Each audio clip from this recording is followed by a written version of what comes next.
There were over a dozen airlines in the US in 1990. All of these. But today, just 4 companies control about 80% of all the flights you take within the United States. Yeah, other airlines still exist, Frontier, Allegiant, JetBlue, but they're fighting for whatever's left. And that's just inside the United States. Here's where it gets a little embarrassing. 1/3 of the seats that come on planes in and out of the US are US carriers. But wait, 60% of the passengers coming in and out of the US are Americans. So let's do the math here. When Americans fly internationally, more of them are giving their money to airlines that are not American, because 2/3 of those seats are on foreign airlines. Think about Emirates, Singapore, Qatar, Turkish, Korean Air. United CEO Scott Kirby has a name for this. He calls it an airline trade deficit. His exact words: "Today we have a big trade deficit with international carriers. Many of them are effectively state-owned and state-subsidized. That's bad for US aviation, that's bad for US workers. But from a dozen airlines down to 4 at home, and we're handing our own passengers to the rest of the world." But how did this happen? I mean, did the government let this happen? Did airlines let it happen? Today we're gonna break it all down. Pan Am went out of business. We really got to know one another. Spirit Airlines is going out of business. To understand how we got here, you have to go back to 1978. Only one airline in the West gives you 5 across seating on every plane in the sky. TSA. There's plenty of room on board. No airline serves St. Louis like Ozark. It's our hometown. Before that, the US government basically ran the airline industry. They decided which routes airlines could fly, they set the prices. It was a government-protected cartel, legal by design. Then President Carter signed the Airline Deregulation Act. Suddenly, airlines could fly wherever they wanted and charge whatever the market would bear. In theory, this was a great idea. More competition, lower prices, more people flying. And at first, it worked exactly like that. New airlines launched everywhere, ticket prices dropped, flying stopped being something only rich people did. But deregulation had a flip side that no one talked about much. If you can't compete, you die. And a lot of them did. Let's run through what happened. Pan Am. This was America's airline, the one that the world knew. Glamorous routes, iconic blue planes, gone by 1991. Deregulation plus a Gulf War fuel spike, that was enough to finish them off. Eastern Airlines. This was one of the original Big Four carriers. It didn't go out because of competition, it went out because of an internal war. Management versus the mechanics union. Neither side backed down. The airline bled out, liquidated in 1991, same year as Pan Am. Then there was TWA. Howard Hughes' airline, survived until 2001. American Airlines bought it, mostly just to get the international routes. Continental went bankrupt twice. And then it merges with United in 2012. Northwest, absorbed by Delta in 2008 for $3 billion.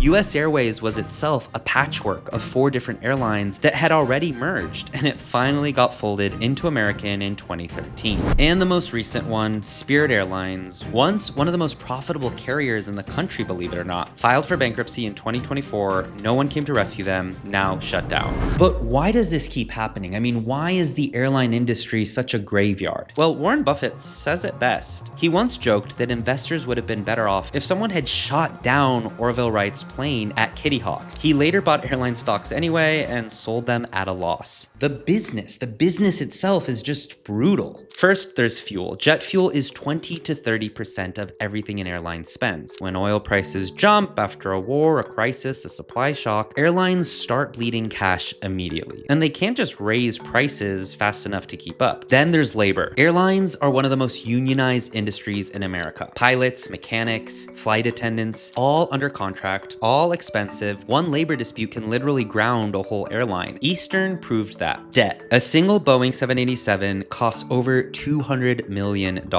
Airlines borrow and lease enormous fleets just to operate. When passengers stop flying during a recession, a pandemic, a war, the debt doesn't pause, the bills keep coming. Spirit Airlines is a perfect example of all 3 things hitting at once. They built their whole business model around cheap fuel. Their projections assume, let's say, jet fuel at $2.20 a gallon, but they were actually paying $4.20, almost double. JP Morgan found that they were losing money on basically every dollar of revenue, and there's no recovering from that. But if small airlines keep dying, why do big airlines keep getting bigger? Because when a competitor goes under, the big guys don't mourn, they move in. They buy up the routes, they buy up the gates, they buy up the airport slots, the actual government-issued permission to land at a busy airport like JFK or LAX. Those slots slots are worth hundreds of millions of dollars, and you can't just create new ones. The merger that started the modern era was when Delta bought Northwest in 2008. Regulators said yes, and that opened the floodgates. Just take a look at these mergers here. By 2015, just 4 airlines ran about 80% of every domestic seat in the country. And here's where the story gets crazier. United Airlines CEO Scott Kirby secretly approached American Airlines about a merger. He pitched it to the Trump administration and then directly to American's CEO Robert Issam. His whole argument came back to that trade deficit I talked about earlier. Foreign airlines are taking American passengers. A combined United American would be the biggest airline on earth, the only US carrier big enough to actually go toe-to-toe with Emirates and Qatar. Now, American said no. Issam called it a non-starter. He said that it would be anti-competitive and bad for customers, which, to be fair, is probably true. The combined airline would have controlled roughly a third of all US domestic flights. Kirby officially declared the deal dead, off the table for the foreseeable future. But the fact that he even tried says everything about where things stand right now. Here's a quick test. Let's Google the world's top airlines right now. See, Skytrax runs the biggest airline survey in the world, 22 million passengers, 100 nationalities, 325 airlines are ranked every year. Their top 5 are Qatar, Singapore, Cathay Pacific, Emirates, and ANA. Now keep scrolling. A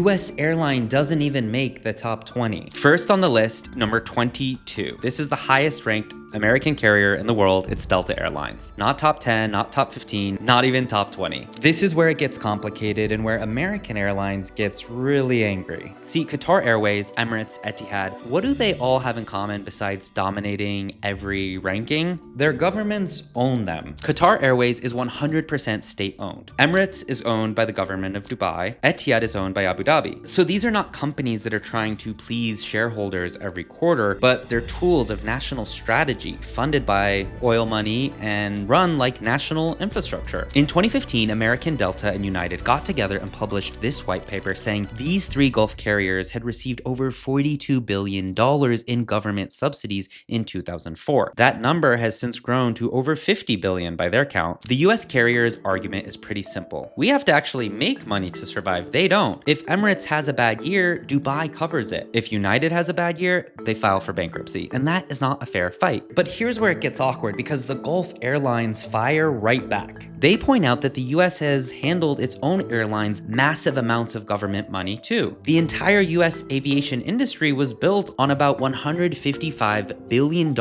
in government subsidies between 1918 and 1998. After 9/11, airlines got $15 billion in direct government transfers. During the pandemic, the US government sent $54 billion to American carriers to keep them alive. The Gulf carriers' point is this: you took government money when you needed it. Don't act shocked that we did the same. And honestly, that's a fair point to make. But here's potentially where the real difference is. US bailouts were emergency lifelines. They were handed out during a crisis to prevent total collapse. Gulf carriers' subsidies are permanent and structural. Qatar Airways has lost money for multiple years running and just kept growing anyway because the Qatari government is fine with it. It's building a global hub. That's different than crisis relief. Beyond the subsidies, there's a really simple reason Americans pick foreign airlines. The flight is just better. Geography matters. Dubai, Doha, Istanbul, Singapore, they all sit right in the middle of global long-haul routes. They were literally built to be global crossroads. Atlanta and Chicago were built to connect American cities. That's the structural advantage that no merger or airline service can fix. But then there's the actual product. See, on Singapore Airlines and economy, you get a real good meal, a decent amount of space, a screen that doesn't ask for your credit card. Business class is a full lie-flat suite. First class is a private suite with a double bed and sliding doors. Now, to be fair, US carriers have invested real money. United, Polaris, Delta One, American Flagship. When those products are good, they're genuinely competitive, but it's often inconsistent, and inconsistency kills trust. Okay, but where does this leave the average person booking a flight? Well, one argument goes fewer airlines means more stable airlines. The ones that survived are big enough to weather a crisis. You book a flight from 6 months from now, you want to know that that airline will exist when you show up at the gate. The other argument goes, 4 companies controlling 80% of your domestic options means they don't have to try very hard, and they know it. And that's why bag fees went from $0 to $45. That's why the middle seat is 3 inches narrower than it was 20 years ago. Both of these things are true. Okay, at some point you have to ask, is this still a free market, or did deregulation in 1978 just trade one government cartel for a private one? The Wright brothers invented the airplane right here in America. We built the most connected air travel system the world had ever seen. And somewhere along the way, we went from a dozen airlines competing for your business to 4 companies splitting 80% of it. Let me know in the comments, should governments be so involved in airlines, and should they get involved to save airlines? Or should it be a totally free market and